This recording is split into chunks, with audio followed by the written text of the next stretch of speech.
Hon.Amos, Solitei, a member for Keekonyokie ward.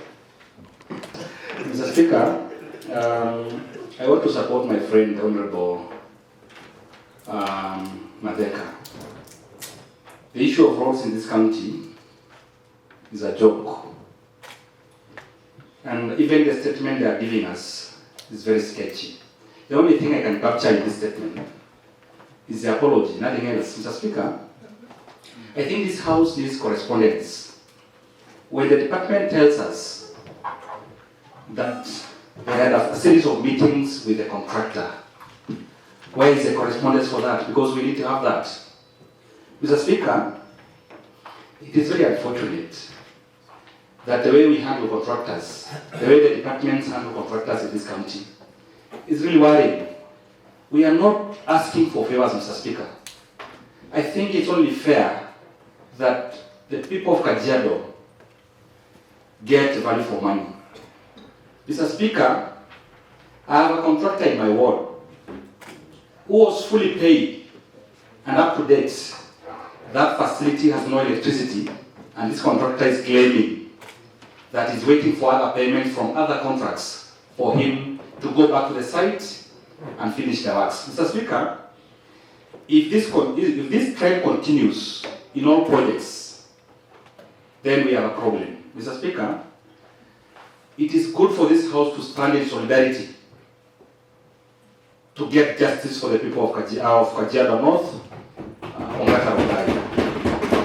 Let's not divert the attention of this statement, Mr. Speaker.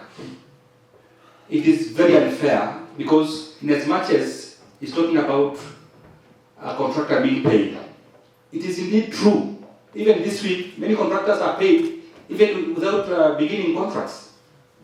So after they are paid, that's when you realize people are chasing them all over to tell them, to ask them to go back to report to sites. Mr. Speaker, on the issue of roads specifically, I think the biggest problem in this county, second from education, is roads.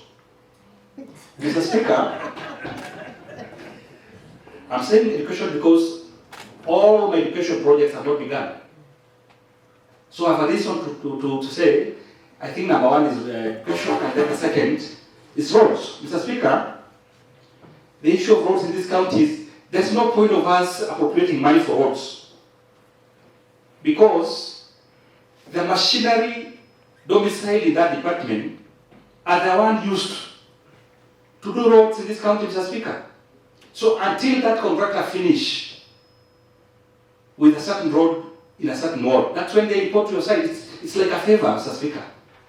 I think when someone is awarded a contract, you are supposed to report within the stipulated time of the agreement, Mr. Speaker. And I think the agreement is within 90 days. When that agreement lapses, Mr. Speaker, I believe that contract should be cancelled by the CEC judge of that department, Mr. Speaker.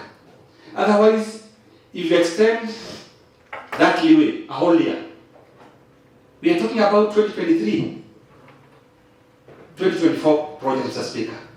2022, 2023. 2 years down the line, we are still talking about apologies, Mr. Speaker, from the department. I think let's not take kindly the apologies because even the statement, the response they are giving us are too sketchy. And Mr. Speaker, I think this department sometimes handles us so casually because it is a one-page statement, response, without a single annexure to show that indeed a certain amount of money was paid to the contractor at this point. And the certificate of works indicates the percentage. So, what kind of response is this, Mr. Speaker?